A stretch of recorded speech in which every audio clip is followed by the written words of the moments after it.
오늘은 순종의 자리로 이끄시는 하나님이라는 제목으로 말씀을 전하도록 하겠습니다.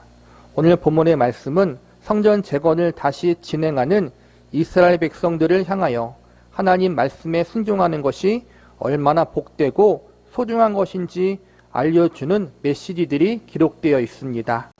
성전 재건이라는 중요한 과업이 무려 15년이란 긴 시간 동안 땅의 기초만 다져놓고 중단되고 말았습니다. 성전 재건이 중단된 가장 큰 원인은 이스라엘 백성들이 가지고 있었던 연약함과 상과 타협하며 살고 상과 동화되어 살려고 하는 그들의 죄악된 본성 때문이라고 할 수 있습니다. 하나님은 앞선 학개서 1장과 그리고 지난 시간에 배웠던 거룩과 부정에 관한 비유를 통해서 이러한 사실들을 알려주셨습니다. 다행히 이스라엘 백성들은 그들의 잘못을 지적하는 하나님의 말씀에 귀를 기울였고 잘못을 뉘우쳐 하나님 말씀에 순종하는 믿음의 결단을 내립니다. 하나님은 이러한 이스라엘 백성들의 회개와 순종의 모습을 귀하게 보시고 성전 재건의 과업을 끝까지 잘 마칠 수 있도록 함께 하신다는 약속을 주십니다. 오늘 본문의 말씀에 보면 하나님은 하나님 말씀과 뜻에 순종하는 것이 얼마나 복되고 소중한 일인지 알려주기 위해서 두 가지 모습을 비교해 설명해 주십니다. 한 모습은 불순종의 자리에 있었을 때의 고통스러운 상태에 대해서 알려주시고 또 한 모습은 순종의 자리에 있을 때 축복된 모습이 어떠한지 이에 대해서 알려주십니다. 본문 19절 말씀을 보시기 바랍니다. 곡식 종자가 아직도 창고에 있느냐? 포도나무, 무화과나무, 석류나무, 감람나무에 열매가 맺지 못하였느니라. 그러나 오늘부터는 내가 너희에게 복을 주리라. 이 말씀은 성전 재건을 멈추었던 날과 다시 재건하기로 결심하고 시행한 날 이후의 모습을 비교해 보라는 것입니다. 성전 재건이라는 하나님의 과업을 여러 가지 이유와 핑계로 멈추었던 기간에는 그들의 삶 속에 많은 어려움과 고난이 있었습니다. 하나님이 내리신 여러 징계성 고난으로 인해 삶이 고단하고 힘들었습니다. 그러나 다시 성전을 재건하기로 결심하고 시작한 이후에는 하나님이 이러한 징계성 고난들을 더 이상 내리지 않으시겠다고 약속하십니다. 성전 재건이라는 하나님의 뜻에 불순종했을 때에는 하나님의 징계로 인해 어려움을 당했는데 이제 자신들의 잘못을 뉘우치고 성전 재건이라는 과업을 순종하기로 결심했을 때 하나님이 징계를 거두시고 축복을 내려주시겠다고 약속하십니다. 성전 재건은 하나님 백성들의 과업이었습니다. 그 당시 이스라엘 백성들이 하나님의 백성이라는 정체성과 바른 신앙생활의 회복을 위해서 가장 우선적으로 실행되어져야 할 하나님의 뜻이었습니다. 그래서 하나님은 성전 재건을 멈춘 것은 곧 하나님의 뜻에 불순종하는 것이고 성전 재건을 다시 시작한 것은 하나님 뜻에 순종하는 일이라고 보셨습니다. 이스라엘 백성들이 성전 재건이라는 하나님의 뜻에 순종하기까지는 많은 시간이 걸렸습니다. 우리가 배우는 학개서 말씀이 2장밖에 되지 않는 매우 짧은 성경이지만 이 학개서 말씀 안에 들어있는 불순종과 순종의 행동 사이에는 15년이라는 기나긴 시간적 간격이 포함되어 있습니다. 우리가 배우는 학개 선지서의 가장 중요한 교훈을 이야기해 보라면 순종이라고 할 수 있습니다. 하나님의 말씀과 뜻에 순종하라. 말로는 쉬운 것 같지만 실제로는 쉬운 일이 아닙니다. 구약 성경 말씀과 이스라엘 백성들의 지나간 역사를 통해서 우리는 순종의 어려움에 대해서 배울 수 있습니다. 오늘을 살아가는 저와 여러분 역시도 순종의 중요성에 대해서 모두 공감합니다. 그러나 정작 우리들의 삶의 자리에서 하나님의 뜻과 말씀에 순종하는 삶을 사는 것보다 그렇게 살지 못하는 경우들이 더 많이 있음을 솔직히 인정할 수밖에 없습니다. 하나님의 백성과 자녀로서 또한 그리스도인이요 믿는 성도로서 순종에 대한 중요성과 필요성을 충분히 알고 있지만 상황과 환경에 따라 쉽게 타협하는 우리의 연약한 모습을 발견하게 됩니다. 나름 하나님 말씀에 순종하는 삶을 살려고 노력하지만 너무나도 자주 순종에 실패하는 우리들의 부족한 모습을 경험하게 됩니다. 순종의 중요성을 알지만 순종하는 일에 너무나도 자주 실패하는 것이 우리들의 본 모습인 것입니다. 그래서 우리에게는 순종하고자 하는 마음과 태도도 중요하지만 이와 더불어서 순종할 수 있도록 도우시는 하나님의 은혜가 반드시 필요합니다. 우리는 오늘 본문의 말씀을 통해서 하나님이 하나님 백성들을 어떻게 순종의 자리로 이끄시는지에 대해서 살펴보려고 합니다. 하나님의 말씀과 뜻에 순종하려는 하나님 백성들의 노력도 중요하지만 순종함에 있어서 가장 먼저 전제되어야 할 것은 하나님의 도우심의 은혜입니다. 하나님께서 도와주지 않으신다면, 하나님이 역사하지 않으신다면 우리의 순종은 언제나 실패할 수밖에 없습니다. 이것이 이스라엘 백성들의 지나간 역사가 증명해 준 사실이고 우리들 역시 인생의 수많은 실패와 넘어짐 속에서 배운 진리입니다. 순종하기 위한 우리의 심씀과 애씀도 당연히 필요하지만 그 심씀과 애씀으로 온전한 순종의 자리에 가는 것은 불가능합니다. 하나님이 기뻐하시는 온전한 순종은 나의 힘과 능력과 지혜를 의지하는 것으로 가능한 것이 아니라 하나님의 도우심의 은혜가 전제되어 있어야 합니다. 우리의 결심과 의지는 시시때때로 상황과 환경에 따라 흔들립니다. 그렇기 때문에 하나님의 도우심의 은혜가 있어야만 우리가 순종의 자리에 갈 수 있고 순종의 자리를 지킬 수 있습니다. 우리는 학계 선지서를 공부하면서 하나님의 말씀과 뜻에 온전히 순종하지 못했던 이스라엘 백성들의 실패의 모습을 통해 순종의 중요성을 배워야 합니다. 그리고 한 발 더 나가서 온전히 순종하지 못하는 인간의 인약성과 한계성도 함께 배울 수 있어야 합니다. 궁극적으로 우리는 하나님의 은혜가 아니면, 하나님이 붙잡아 주지 않으시면 결코 온전한 순종의 자리에 나아갈 수 없는 존재임을 배울 수 있는 시간들이 되어야 합니다.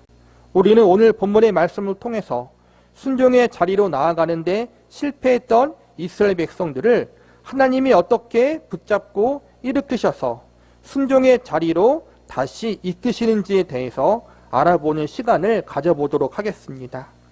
첫 번째로 하나님이 외적인 상황을 주관하심으로 이스라엘 백성들을 순종의 자리로 이끄시는 모습에 대해서 살펴보도록 하겠습니다. 본문 16절 말씀을 보시기 바랍니다. 그때에는 20고루 곡식 더미에 이른즉 10고루뿐이었고 포도즙 틀에 50고루를 기르러 이른즉 20고루뿐이었느니라. 여기서 보니까 20고루의 곡식의 종자와 50고루의 포도 종자를 땅에 심었다고 나와 있습니다. 종자를 심으면 최소한 심은 것보다 많은 열매를 얻어야 합니다. 그런데 16절에 보니까 20고루를 심은 곳에 10고루의 열매를 얻고 50고루를 심은 곳에는 20고루의 열매를 얻었다고 나와 있습니다. 즉 심은 것에 절반밖에 되지 않는 열매를 수확한 것입니다. 쉽게 말하면 풍성한 수확을 기대하며 곡식 농사와 포도 농사를 지었는데 그 기대와는 다르게 농사를 완전히 망치게 된 것입니다. 이어지는 17절 말씀을 보시기 바랍니다. 만군의 여호와가 말하노라. 내가 너희 손으로 지은 모든 일에 곡식을 마르게 하는 재앙과 깐부기 재앙과 우박으로 쳤으나 너희가 내게로 돌이키지 아니하였느니라. 17절에 보니까 곡식과 포도 농사가 망쳐진 원인이 깐부기와 우박 등의 재해 때문이라고 나와 있습니다. 그리고 이러한 재해들이 일어나게 하신 분이 바로 하나님이시고 하나님이 이러한 재해를 내리신 이유는 이스라엘 백성들이 하나님께로 돌이키지 않았기 때문이라고 말씀하고 있습니다. 정리하자면 이스라엘 백성들이 하나님의 말씀과 뜻에 순종하지 않은 삶을 살았고 이는 하나님께 죄를 범하는 자리에 있는 것과 같았다는 것입니다. 그리고 이러한 자리에서 회개하고 돌이키게 하기 위해서 하나님이 이스라엘 백성들에게 여러 재해와 재앙을 내리셨다는 것입니다. 16절과 17절 말씀에서 중요한 것은 두 가지입니다. 하나는 재해를 내리신 주체가 하나님이라는 것과 또 하나는 이 재앙을 내리신 이유와 목적이 하나님께로 돌이키게 하기 위해서라는 것입니다. 이스라엘 백성들은 먹고 사는 문제를 하나님의 일보다 더 중요하게 여기는 잘못을 범했습니다. 자신들의 평안과 안위를 인생의 최고 목표로 삼는 잘못을 범했습니다. 물론 먹고 사는 것도 중요하고 인생의 평안과 안위도 중요합니다. 문제는 이러한 것들을 하나님보다 더 중요하게 여기며 살았다는 것입니다. 즉 하나님 백성의 정체성과 신앙의 회복보다 그저 육신의 성공과 안위를 더욱 우선시하는 속적인 삶을 살았다는 것이 가장 큰 문제였던 것입니다. 이대로 가면 이스라엘 백성들은 과거 그들의 조상이 저질렀던 죄악들, 하나님을 떠나 우상 숭배의 죄악에 빠졌던 그러한 타락의 자리에 갈 것이 뻔했습니다. 그래서 하나님은 그들이 가장 중요하게 여겼던 물질적인 복, 성공의 복을 거두어 가시는 징계를 내리십니다. 곡식과 포도 농사가 잘 안 되도록 간섭하십니다. 그들이 가장 중요하게 여기고 있었던 인생의 영역 가운데 고난을 내리신 것입니다. 그리고 학계 선지자를 통해서 그들이 경험하고 있는 자연적인 여러 재해들이 우연한 것이 아니라 하나님이 직접 내리신 징계임을 알려주십니다. 하나님은 이처럼 하나님 백성들이 죄악의 길, 부패와 타락의 길, 하나님 앞에 합당하지 않은 자리로 갈 때 외적인 상황과 환경을 주관하사 그리로 가는 것을 막으실 때가 있습니다. 세상에서 가장 불행한 사람은 죄악의 길로 가고 있음에도 불구하고 하나님이 그대로 놔두시는 경우입니다. 다행히 이스라엘 백성들은 하나님의 백성들이었기에 하나님은 그들의 잘못을 깨닫게 하기 위해서 그들의 삶을 간섭하십니다. 잘못된 방향으로 더 깊이 가지 못하도록 그 길을 막으십니다. 그들이 추구하고 있는 세속적인 것들이 인생의 가장 중요한 것이 아니라 하나님이 가장 중요하다는 사실을 알려주기 위해서 곡식을 마르게 하는 재앙과 깐부기와 우박 등의 징계를 내리셨습니다. 하나님은 이처럼 하나님의 백성들이 그들의 잘못을 깨닫게 하기 위해서 그들이 더욱 큰 죄악의 자리에 빠지는 것을 막기 위해서 그들이 돌이켜 회개케 하기 위해서 외적인 고난을 허락하실 때가 있습니다. 물질의 어려움, 건강의 어려움, 인간관계의 어려움들을 허락하실 때가 있습니다. 물론 모든 고난이 죄로 인하여 발생하는 것은 아니지만 오늘 이스라엘 백성들의 경우와 우리의 인생의 상당 부분은 우리의 잘못으로 인해 겪게 되는 고난이기도 합니다. 그러나 다행인 것은 죄로 인하여 당하는 고난이든 그렇지 않는 고난이든 하나님께서 허락하신 모든 고난은 우리를 저주하시거나 파괴하는 고난이 아니라는 것입니다.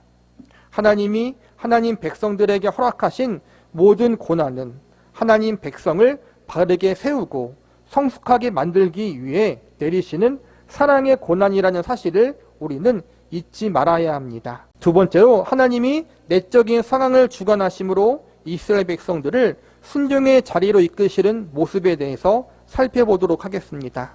본문 15절을 보시기 바랍니다. 이제 원하건대 너희는 오늘부터 이전 곧 여호와의 전에 우리 돌 위에 놓이지 아니하였던 때를 기억하라. 여기서 보면 성전 재건을 중단한 시점에서부터 지금까지의 삶을 돌아보라고 말씀하십니다. 즉 하나님의 일보다 자신들의 일을 더 중요시 여기며 살았던 지난날의 삶이 과연 행복했는지 평안했는지를 돌이켜 보라는 것입니다.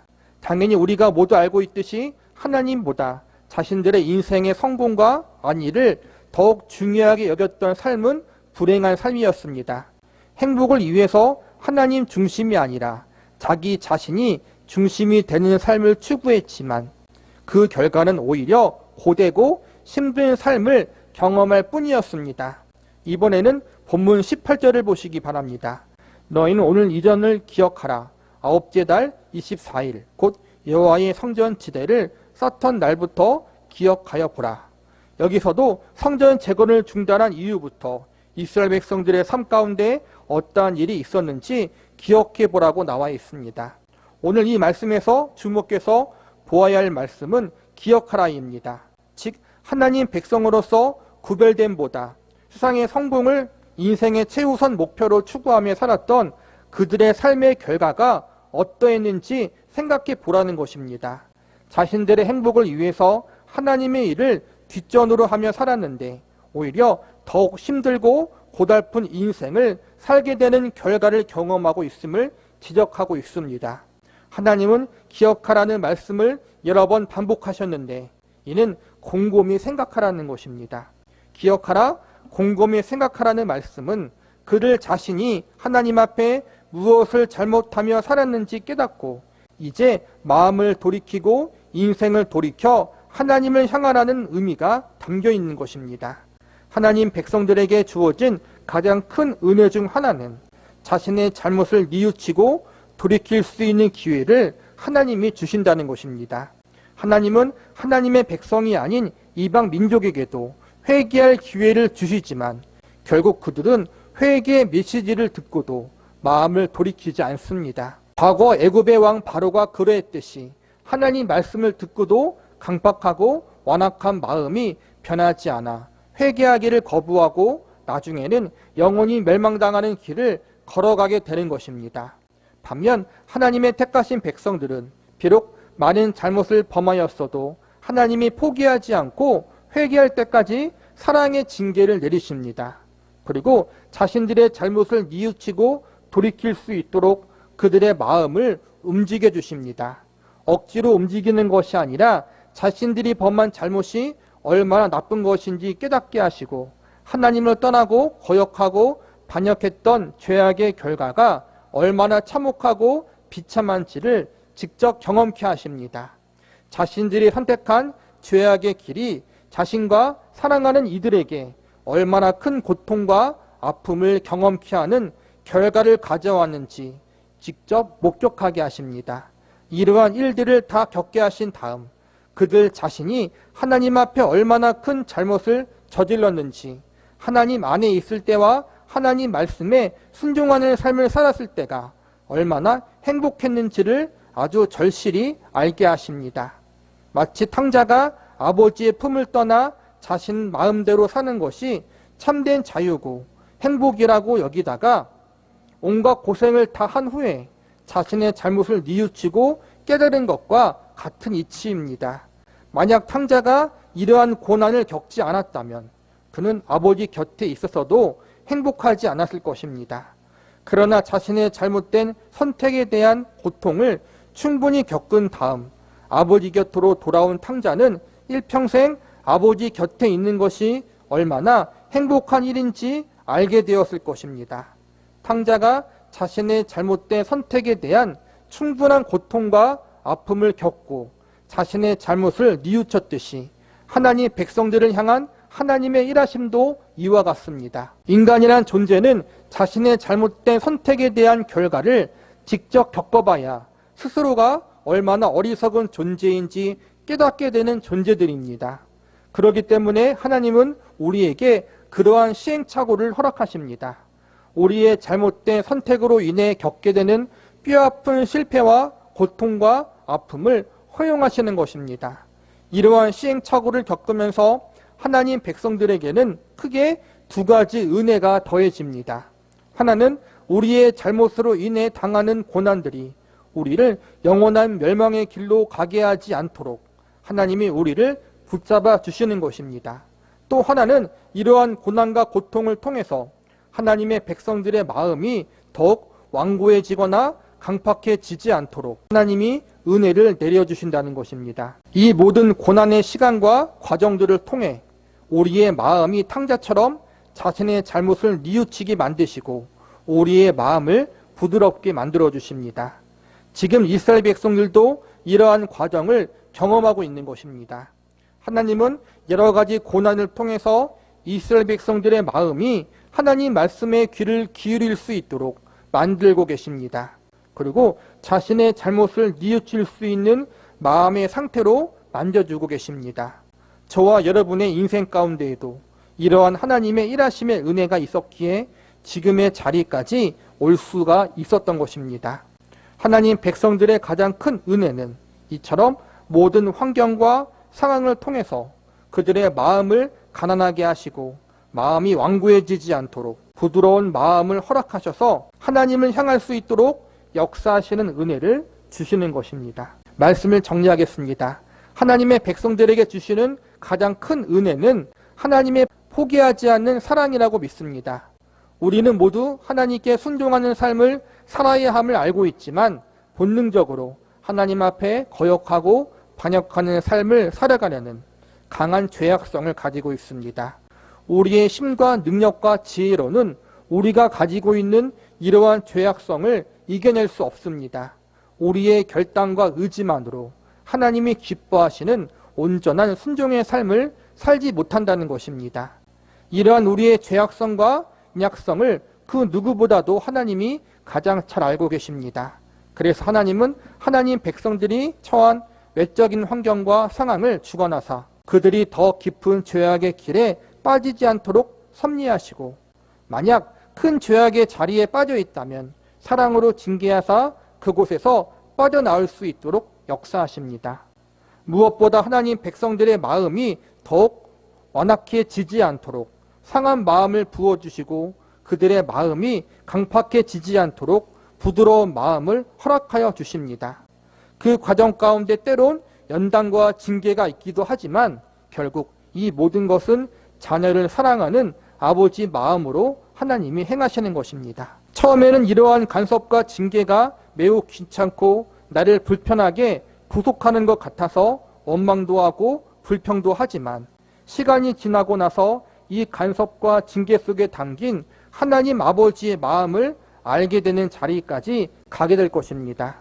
그래서 처음에는 억지로 순종했지만 나중에는 감사와 기쁨으로 순종하는 자리에까지 나아가게 될 것입니다.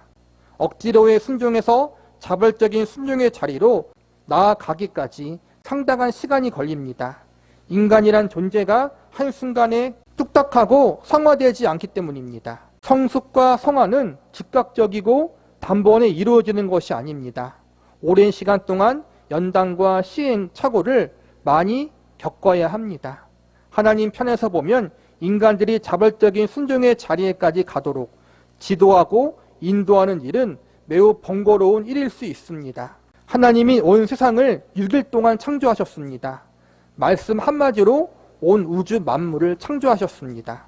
그러나 인간이란 존재는 6일 동안이 아닌 그들의 평생이란 세월 동안 지속적으로 교육하시고 연단해야 믿음과 신앙이 완성됩니다.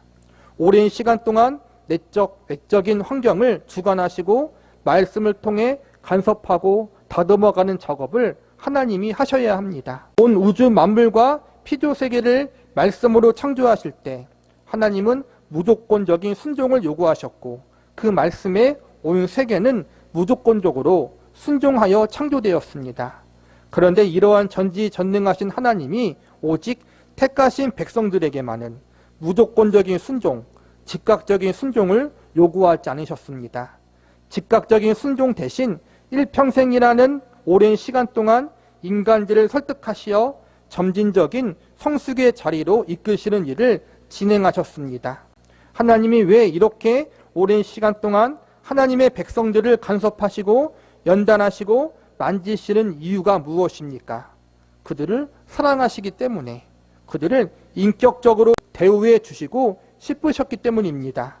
하나님이 우리의 성숙을 위해 이렇게 일하시는 것은 저와 여러분이 단순한 피조물이 아니라는 사실을 말해주고 있습니다. 저와 여러분은 하나님의 형상대로 지음받은 존귀한 존재입니다. 한 발 더 나아가 하나님의 독생자이신 예수 그리스도의 생명을 주고 하나님의 자녀로 삼으신 존재들입니다. 그래서 6일 동안 온 우주를 창조하신 하나님은 수십 년이라는 긴 시간 동안 저와 여러분을 인격적으로 설득하시어 기쁨으로 하나님을 경외하는 자리로 이끄시는 수고로운 작업을 포기하지 않으십니다. 사랑으로 훈계하시고 강권하사 우리가 자발적으로 순종하는 자리로 나아가도록 오랫동안 역사하는 일을 번거롭다고 여기지 않으십니다. 온 세계를 창조하고 완성하는 데 6일이 걸렸지만 저와 여러분이 하나님의 백성과 자녀다운 존재로 완성되는 기간은 일평생입니다. 즉 저와 여러분은 온 우주보다 소중한 존재라는 것입니다. 하나님은 이처럼 우리를 존귀한 존재, 온 우주보다 소중한 존재로 대우해 주고 계십니다. 이러한 사실을 우리가 진실로 깨달았다면 이제 우리는 하나님 앞에 더욱더 자발적인 순종, 기쁨과 감사의 순종을 할 수 있는 자리에까지 나아가야 합니다. 우리를 인격적으로 대우해 주시고 모든 피조물 중에 유일하게 하나님 백성과 자녀라는 신분을 허락해 주신 하나님 아버지 앞에 감사와 기쁨과 찬양으로 나아갈 수 있기를 바랍니다. 그리고 한 발 더 나아가 즐거움으로 우리 자신의 전부를 하나님 앞에 바쳐 순종할 수 있는 자리에까지 기꺼이 나아갈 수 있는 은혜가 저와 여러분에게 있기를 기도합니다.